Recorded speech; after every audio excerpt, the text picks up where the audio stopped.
You know what time it is. Today, I'm going to be painting while spilling the tea on art school. I am suffering. This is the painting. She's cute. This painting is just for this painting class that I'm in that is super fun, and I just need to keep making stuff. So I'm gonna make stuff while I tell you a bunch of stories about art school. I guess one of the first things that happened while I was at art school was obviously moving into the dorms at college. I had two roommates, and one of them I had met before we got to school, and one of them, when we moved in, she was just kind of there, and we were very confused by it because we had to take these quizzes that set you up with your best roommate that you could have, I guess.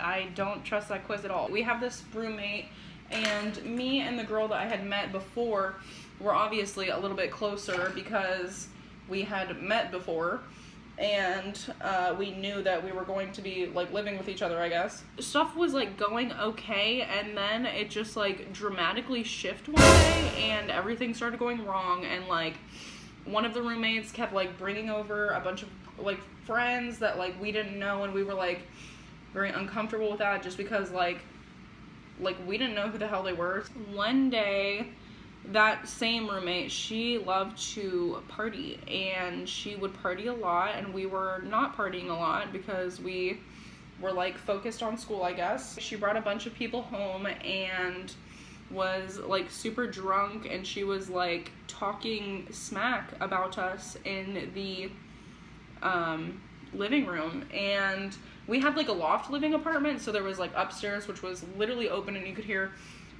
a mouse fart downstairs. All of a sudden, my other roommate screams at the top of her lungs, "We're home," and it gets dead silent. We hear a crap ton of people scatter out the door because they think that we're about to come downstairs and kill a kid. For some reason they thought it was me, which it wasn't. So that was fun. People would come into her house and steal food and stuff, and then they would leave everywhere absolutely trashed, and we literally were sis, what are you doing? We live here. I don't know why you're doing this here when these people have single bedroom apartments that you could be doing this at. That was literally the first crazy thing that happened to us at college. Anyway, next story was with one of my roommates too. For some reason at college, I just had never taken out the trash for some reason. No one made me, I guess. One day we needed to take it out, and I had the one girl show me. I asked her a few times before we went out. I was do we need our keys to get in or out? Is the door just open? She was oh yeah, no, we don't need it, it's fine. And I was okay then. We go down. It literally is just an alleyway and a door and the trash can. Someone could have literally held the door open while the other one just threw them in the can. And then we can't get back in. I am in PJ pants and shirt, and I don't have a bra on, and my roommate literally doesn't have shoes on, and we're trapped in this alleyway. We're banging on the glass of the restaurant that is below our building because for some reason we were can you guys get us in our dorm? I don't know why we thought that. After we realized that we were actually locked out, then I walked around to where we would normally enter into the dorm, and we tried that door, and that door was always locked. She sat on the step, and I was okay, I'm sure that if I go tell the security guard of the school, he can get us in. Oh, I don't have my card, number one, so I have to bang on the glass to get the person that's sitting at the desk to let me in. And then she's so what's going on? And I was I don't have my key to get into the dorm, and can I have help? She's okay, I'll have blah blah blah escort you over. She was oh, he's doing his rounds right now, so it'll be a little bit, he'll be down here. I think she literally was screaming up through the like hallways of our school for like this guy, and he finally like took out his like AirPods to like hear what we were saying. He came and got me, and then we silently walked over to the dorm. So we finally got in, and I, for the rest of the day, was like, why the hell would we not need a key to get back in that door? Also, while I was sitting in that lobby, every single person that I thought was cool and knew what they were doing in art school walked by me sitting there like trying to cover my boobs because I didn't have a bra on. There was this other time at art school where we do this trip every year where we all go to New York. I thought that it was going to be like a magical experience where I was like with a teacher like the whole time. We were just gonna go around and look at museums. I thought that we were gonna stay at a hotel, that maybe I could swim in the pool while it was negative 5,000 degrees outside. Not the case, sis. For this trip also, you sign up for this trip in advance, like so far in advance, and then people dropping out closer to the time of the trip, and then people that are younger can go. Most of the time, freshmen never get to go because all the spaces are taken up. And I guess that I had just signed up fast enough that it put me kind of far in lineup that I would be able to go. So 3 days before they're going on this trip or something, they send me an email and they're like, hey, do you want to go to New York? And I was like, sure. And then I call my parents and I'm like, can I go to New York? And they're like, sure. The day before that we're supposed to get on the bus, me and the squad, of course, are partying the night before. We're supposed to get on the bus at like 3 a.m. I was trying to get messed up enough that I could sleep on the bus. Sis, that didn't happen. I was awake the entire bus ride, and while we were getting on, everybody else at 3 a.m. standing in the lobby of our school was also blasted. I think it was literally like a Wednesday that we got on this bus too. So we get on the bus and the girl that I'm sitting with is like snoring so loudly and is like laying on top of me as well.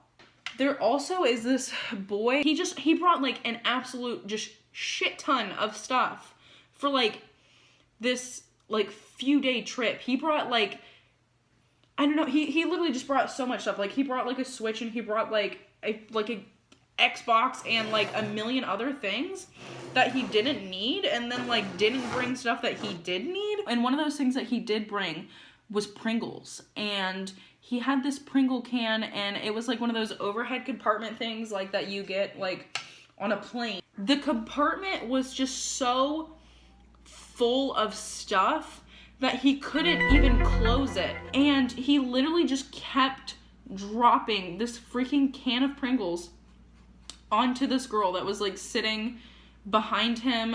Like, it was just like hitting her head, like hitting her on the head like a freaking cartoon. Crying on the bus because of like him just like ruining this girl's life basically with this freaking can of Pringles. It was so funny. Also, while we were on that same exact, a few hours later, we're like, I don't know, I think we're 6 hours away from New York. We're driving, and then all of a sudden we are like in a snow emergency. There is so much snow on the ground that we are getting concerned.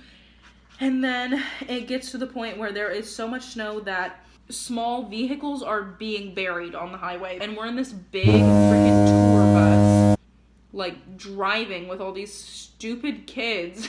Also, we're supposed to switch drivers like every so long, and our drivers' hours were like up. We should have been at the destination, but it was a snow emergency and we didn't get there. We're sitting there forever and we're like, wow, are we ever gonna like move? There are all these smaller cars on the highway in front of us, and we're stuck for so long that the teachers on the bus start like jumping out of the bus, digging cars out of the snow with like brooms. They do that like 6 times. It was so crazy.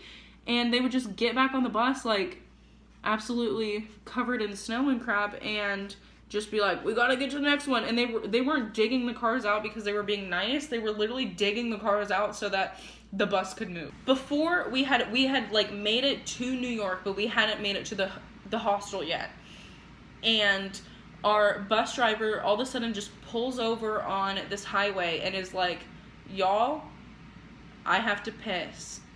Everybody on the bus started clapping for this man to go pee. I ended up hanging out with this girl that was in my same hostel. I had never met her, and she was like the nicest. So we just like tried to make our own fun. And we went out to dinner, and we went to Times Square like 5,000 times and just tried to get to know each other and have fun. So I love her so much. She is so sweet. She is so talented. So shout out to her. She knows who she is. I don't know. I think it would have been better if I was like older, honestly, and like had planned my trip beforehand. But literally, I got notified about this trip like 3 days in advance. So there was like no way that I possibly could have done anything, I guess. Also, the first day that I got there, like, well, within the first 3 days, I lost my subway ticket for the week, which costed like $34, and I had to buy another one because it was only like day 2 of day like 4 or something. So, and everybody else was spending their money on literally like absolutely like amazing like gorgeous items, and literally some people were shopping in like the bougie section and like coming back with like Louis Vuitton bags, and I was like, we're in art school, like what? And all that I bought while I was in New York was a Kat Von D lipstick that I still wear almost literally every single day, and the tax on it was like $5,000. So just being in art school in general is just like savage. Some people are literal maniacs. I'd take everybody that was my friend in the dorm, and like we would go get groceries. Straight up, I came back to the school parking lot, which our school parking lot is the smallest lot to exist, to man. So we came back, and I straight up parked like that. That made some people mad, if you can imagine. Someone literally took a picture of my car and put it on the school Facebook page and just wrote like, whoever's parking like this, please do better. And I was like, oh shit, that's my car. And I didn't fix it for like 3 days. And I one day like went to go get my car, and straight up there was like a note on the window that was like, that literally said like, do better, like start parking better. All of AAC was what it was like signed as. Later, I had like drove back and forth to my parents' house all the time, and I was like, my tires do not feel good. I had my mom look at them, and we took them to like Pet Boys, and literally they were like, someone ripped the nozzle off of your tire. Just got my tires slashed at AAC. After that, of course, I had to go back to Pet Boys to get my tires fixed. So I brought my good old boys with me, and we went to the Pet Boys, and while we were in the Pet Boys, it straight up started like tornadoing outside. And on TV in the Pet Boys was the Disney Channel, and for some reason DJ Khaled was on it, and we were just watching and like commenting on like a cheerleader movie the whole time that it was like #1 tornadoing outside, and my like tires were getting unslashed. I have gotten kind of far in this painting, honestly. Kind of. Not really, but kind of. So yeah, I don't know. I don't know any other crazy art school stories that are not going to get my tires slashed again. One last story before I head out. One time, Ryan ate just a bunch of purple paint. There's that. Anyway, peace out. Like and subscribe. Oh, I didn't update you. This is what the painting looked like at the end. It doesn't really look that much different, but I've just been detailing stuff and trying to give it more texture.